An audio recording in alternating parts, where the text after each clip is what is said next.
नमस्कार, स्वागत है आपका। आप देख रहे हैं इंडिया डेली। आपके साथ मैं हूं शिवम दत्त मेहता। चलिए शुरुआत करते हैं अपने इस खास कार्यक्रम की, जिसका नाम है पाटलिपुत्र की पॉलिटिक्स। देखिए, बिहार में चुनाव आयोग के वोटर रिवीजन यानी एसआईआर को लेकर सुप्रीम कोर्ट ने कहा कि चुनाव आयोग को ड्राफ्ट वोटर लिस्ट से हटाए गए 65 लाख वोटर्स की पहचान 19 अगस्त तक सार्वजनिक करनी होगी। सुप्रीम कोर्ट की पीठ ने चुनाव आयोग से कहा कि इन 65 लाख नामों को डिस्प्ले बोर्ड या वेबसाइट पर डाला जाए, ताकि जिनको दिक्कत है वो 30 दिन के अंदर सुधार के उपाय कर सकें। कोर्ट ने आयोग से आधार को भी पहचान से जोड़ने के लिए कहा है। फैसले के बाद तेजस्वी यादव ने कहा कि अदालत ने हमारी बात की तस्दीक की है। बहरहाल, इन सब के बीच 2 एपिक नंबर की जंग बिहार के सियासी अखाड़े में नई करवट ले रही है। 2 एपिक नंबर का आरोप नेता लगाते हैं और उसके बाद नोटिस चुनाव आयोग भेजता है। यह यहां पर महत्वपूर्ण है।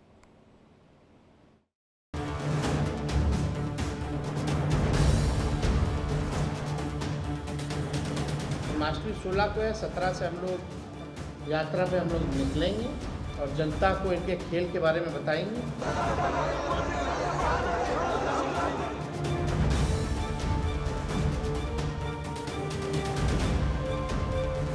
भारतीय जनता पार्टी ये खेल नहीं खेलता है।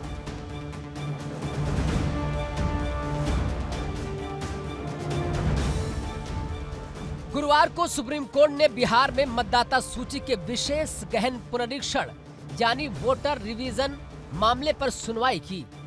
अदालत ने चुनाव आयोग को आदेश दिया है कि ड्राफ्ट वोटर लिस्ट से जो 65 लाख नाम हटाए गए हैं, उनकी पूरी लिस्ट 19 अगस्त तक जिला स्तर पर जारी की जाए और हर नाम के आगे कारण लिखा जाए। सुप्रीम कोर्ट का इंटरिम फैसला जो आया है,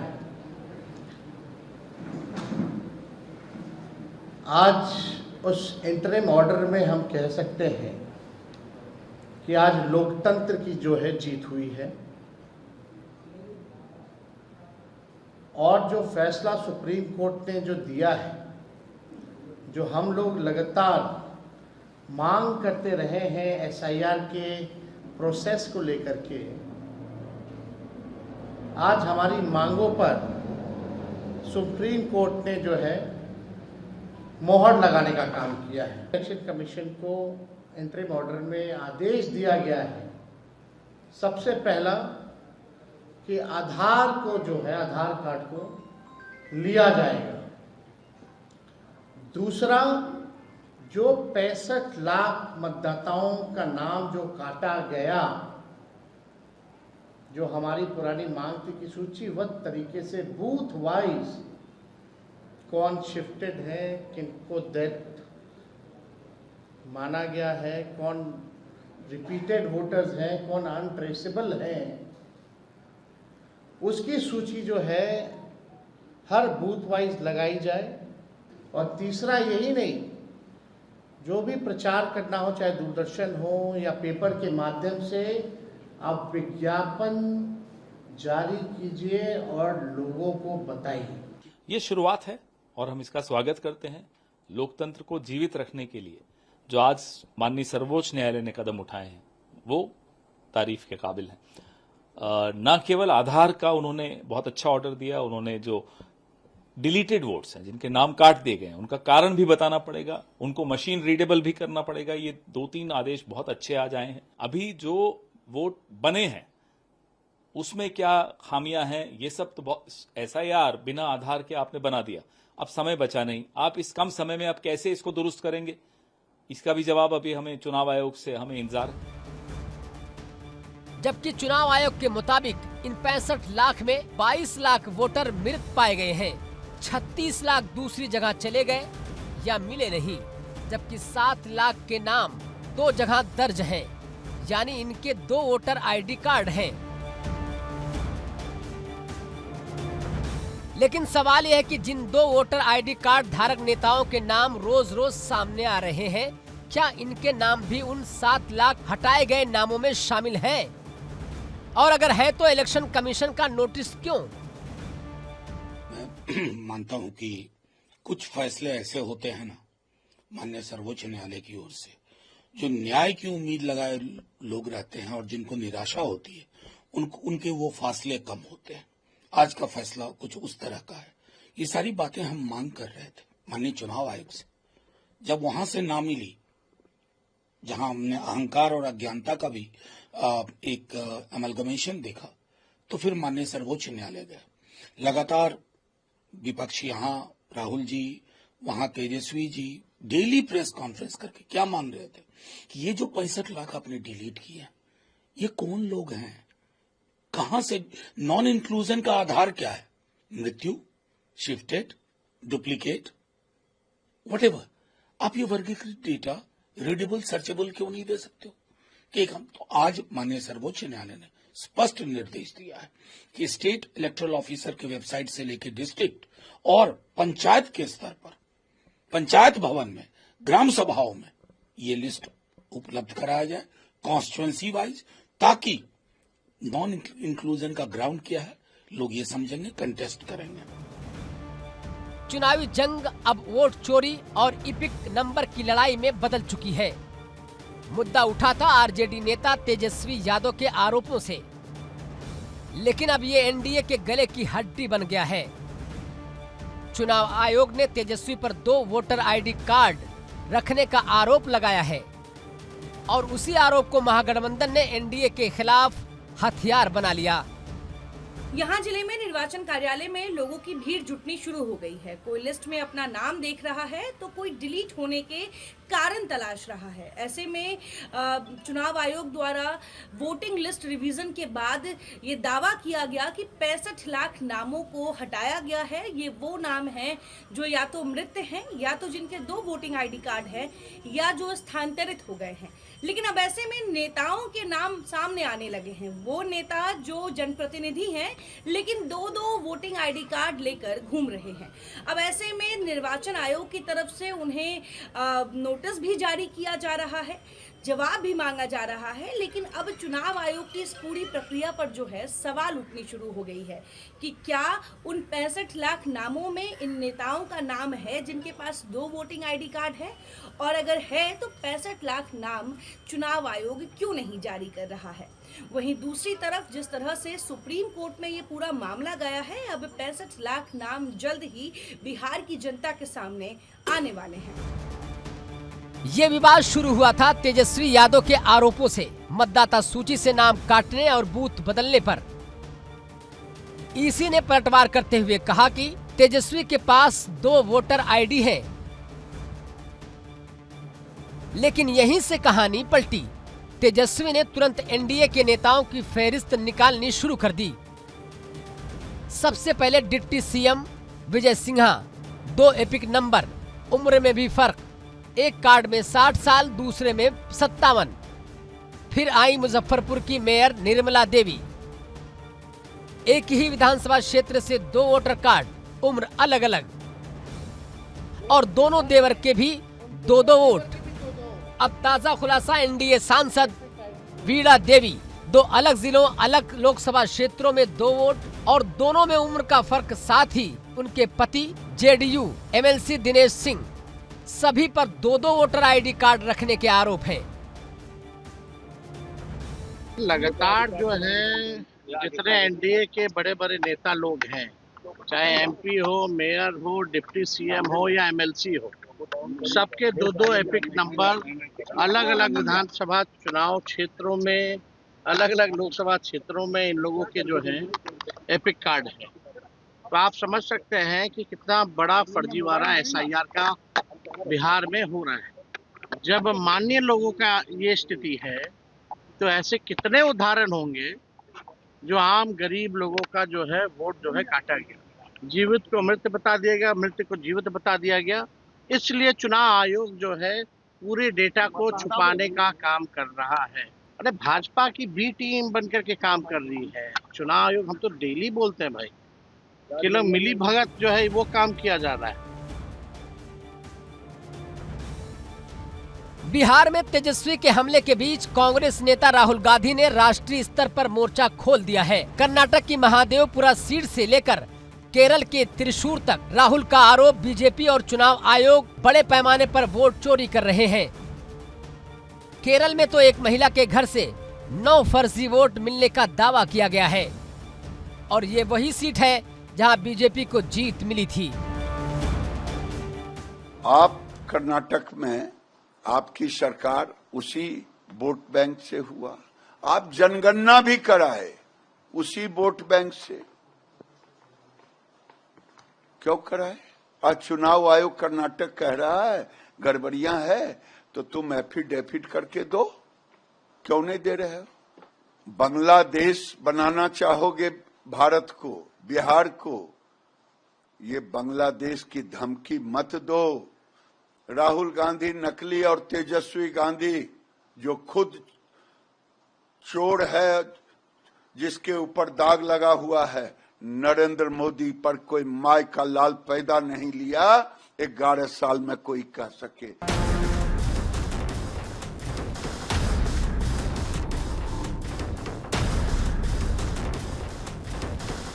चुनाव आयोग ने दावा किया है कि एसआईआर के दौरान डुप्लीकेट वोटर की पहचान कर उन्हें लिस्ट से हटाया जा रहा है, लेकिन अगर प्रक्रिया पूरी हो चुकी है तो फिर नेता और आम नागरिक दोनों के नाम डुप्लीकेट वोटर लिस्ट में क्यों हैं? क्या ये सिस्टम की खामी है या फिर राजनीतिक दबाव में ईसी की कार्रवाई? यही वो सवाल है जिस पर महागठबंधन और एनडीए दोनों आमने सामने हैं और सुप्रीम कोर्ट की निगरानी में अब जवाब देना चुनाव आयोग की जिम्मेदारी है।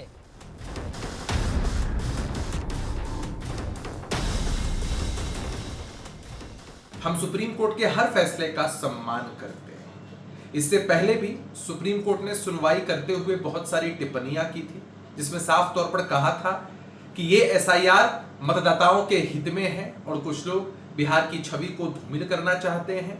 यह काम होना ही चाहिए ताकि जो भी लोग मतदाता बनने के लिए एलिजिबिलिटी नहीं रखते हैं उनका नाम इस वोटर लिस्ट से हटा दिया जाए, डुप्लीकेसी ना रहे। साथ ही साथ जो विस्थापित हो चुके हैं, जिनकी मृत्यु हो चुकी है, उनका भी नाम हटाया जाए। एक पॉलिटिकल पार्टी के रूप में हमेशा से हमारी मंशा रही है कि निष्पक्ष तरीके से चुनाव हो, कोई भी जेन्युइन मतदाता अपने वोटिंग राइट से वंचित न रह जाए। साथ ही साथ किसी ने अगर फर्जी तरीके से अपना नाम वोटर लिस्ट में जुड़वाया है तो वो भी हमारी लोकतांत्रिक प्रक्रिया को प्रभावित ना कर सके। विपक्ष के साथियों ने इसको लेकर बहुत हाय तौबा मचाई थी। अब देखना दिलचस्प होगा कि सुप्रीम कोर्ट के इस आदेश के बाद इनका रवैया क्या रहता है। महागठबंधन का मकसद साफ है, वोट चोरी के मुद्दे को चुनाव तक जिंदा रखना और एनडीए को डिफेंस में धकेलना। लेकिन असली सवाल है, क्या जनता इस नैरेटिव को स्वीकार करेगी?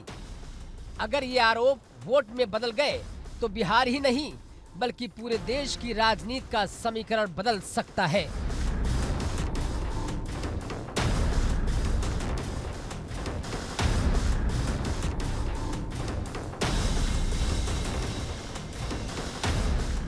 देखना होगा कि 19 अगस्त को जब चुनाव आयोग ये पूरी लिस्ट और उसके कारण सार्वजनिक करेंगे तो आखिर कितनों के नाम वाकई हटाए गए हैं और कितनों के नाम फर्जी और मृत पाए गए हैं, ये साबित होगा। लेकिन वहीं दूसरी तरफ जिस तरह से इस पूरे मामले को लेकर बवाल मचा हुआ है, खासतौर पे नेताओं के 2 वोटिंग आईडी कार्ड को लेकर, तो क्या इन नेताओं का नाम भी उस लिस्ट में शामिल होगा, इस पर भी सबकी नजर रहेगी।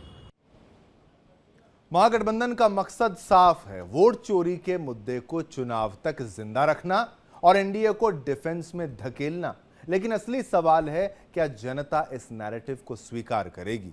अगर ये आरोप वोट में बदल गए तो बिहार ही नहीं बल्कि पूरे देश की राजनीति का समीकरण बदल सकता है। बहरहाल आज वोट चोरी के आरोप पर केंद्रीय मंत्री गजेंद्र सिंह शेखावत सामने आए। उन्होंने पलटवार करते हुए कहा, वोट चोरी कांग्रेस करती रही है, ये नेहरू के समय से हाल तक जारी रहा है। सुनिए। जवाहरलाल नेहरू जी ने मौलाना अब्दुल कलाम आजाद साहब का चुनाव 1952 में रामपुर लोकसभा से जीता जा सके, परिणाम घोषित होने के समय में वोटों को डिस्ट्रिक्ट कलेक्टर को दबाव देकर के तीसरे उम्मीदवार विशन चंद्र सेठ के वोट सारे मौलाना आजाद को ट्रांसफर करा करके और उस चुनाव में उनको विजय दिलाई थी। ये सारा विश्व इस बात को जानता है।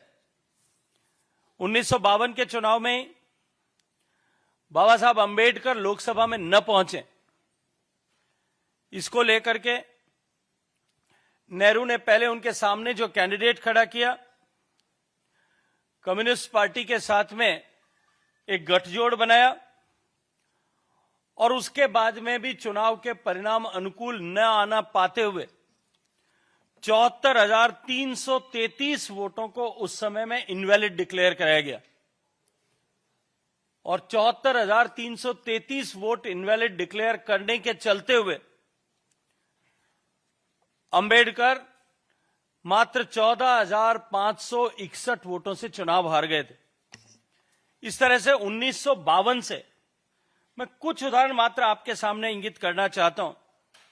1957 के चुनाव में रायचियारी बिहार में जिस तरह से देश ने पहली बार ऑर्गेनाइज रूप से बूथ लूटने का खेल देखा था, वो कांग्रेस पार्टी के संरक्षण में, तत्कालीन नेताओं के संरक्षण में हुआ था।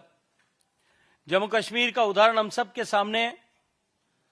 3 दशक तक जिस तरह से जम्मू कश्मीर में चुनावों को प्रभावित किया गया कांग्रेस पार्टी के सरकारों के समय में, 1951 के चुनाव में जब ये घोषणा की गई थी, कांग्रेस और एनसी ने यह तय किया था कि सभी मतदान क्षेत्रों में, सभी चुनाव क्षेत्रों में केवल एनसी के ही उम्मीदवार खड़े होंगे, उसके अतिरिक्त कोई उम्मीदवार खड़ा नहीं हो सकता। जम्मू प्रजा परिषद के जो कैंडिडेट्स खड़े हुए थे उन सब के candidature form, application form, nomination form reject कर दिए गए और बिना किसी विरोध के निर्विरोध सारी की सारी सीटें उस समय एनसी ने जीती थी। यह खुला खेल, संविधान की हत्या और लोकतंत्र की हत्या का नंगा नाच उस समय में तत्कालीन प्रधानमंत्री नेहरू जी के नेतृत्व में हुआ था।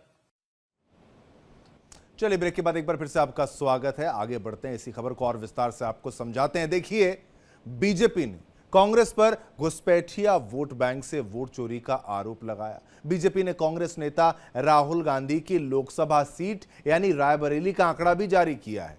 ये भी आप देखते चलिए, आपको अब आंकड़े भी दिखाते हैं, हम चलेंगे। आंकड़ा जारी करते हुए कहा कि रायबरेली में देखिए 2 लाख लगभग 90 यहां पर संदिग्ध वोटरों की सूची यहां पर सामने आई है। इनमें से आप सोच लीजिए 19,512 डुप्लीकेट वोटर हैं यहां पर और साथ साथ 71,977 फर्जी यहां पर पते वाले वोटर हैं।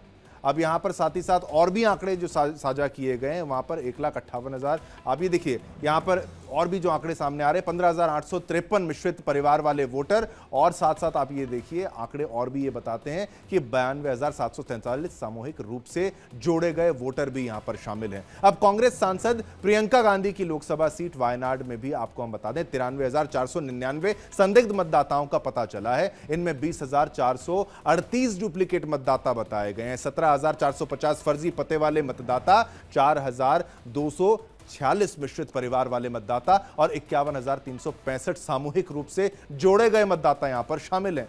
अब आप ये देख लिए, यहां पर हमने वायनाड की बात करी, अब आगे बढ़ते हैं। बीजेपी ने रायबरेली के साथ साथ कन्नौज सीट के भी आंकड़े जारी किए हैं। बता दें कि इस सीट से अखिलेश यादव ने, देखिए ये आंकड़े भी आप जरा गौर से देखते चलिए आपके टेलीविजन स्क्रीन पर, 1,70,922 वोटों के अंतर से जीत हासिल की थी। बीजेपी ने कहा कि इस सीट पर आप देख लीजिए 2,91,798 संदिग्ध मतदाताओं की पहचान की गई है, जिसमें 16,163 डुप्लीकेट मतदाता, 1,53,919 फर्जी पते वाले मतदाता, 25,772 मिश्रित परिवार वाले मतदाता और 74,531 सामूहिक रूप से जोड़े गए मतदाता शामिल हैं। मैनपुरी सीट के आंकड़े भी यहां पर जारी किए गए हैं और वो जारी करते हुए बीजेपी ने कहा कि इस सीट पर 2,55,914 संदिग्ध मतदाताओं की पहचान की गई है, जिसमें 14,088 डुप्लीकेट मतदाता, 1,76,078 यहां फर्जी पते वाले मतदाता भी हैं, 16,216 मिश्रित परिवार वाले मतदाता और लगभग देखिए आप देख लीजिए, ये भी आंकड़ा आपके साथ लगातार साझा करते हैं। सामूहिक रूप से जोड़े गए मतदाता भी यहां पर शामिल हैं। 49,532 सामूहिक रूप से जोड़े गए मतदाता शामिल हैं और इस सीट से डिंपल यादव ने 2,21,639 वोटों के अंतर से जीत भी दर्ज की गई थी। अब और आगे बढ़ते हैं। बीजेपी ने टीएमसी सांसद अभिषेक बैनर्जी की सीट डायमंड हार्बर के भी आंकड़े जारी किए हैं, वो भी देख लीजिए। बीजेपी ने आंकड़े जारी करते हुए कहा इस सीट पर 2,59,779 संदिग्ध मतदाताओं का खुलासा हुआ है। इनमें 3,613 डुप्लीकेट मतदाता, 1,55,365 फर्जी पते वाले मतदाता, 290 फर्जी रिश्तेदार वाले मतदाता और यहां पर 43,947 मिश्रित परिवार वाले मतदाता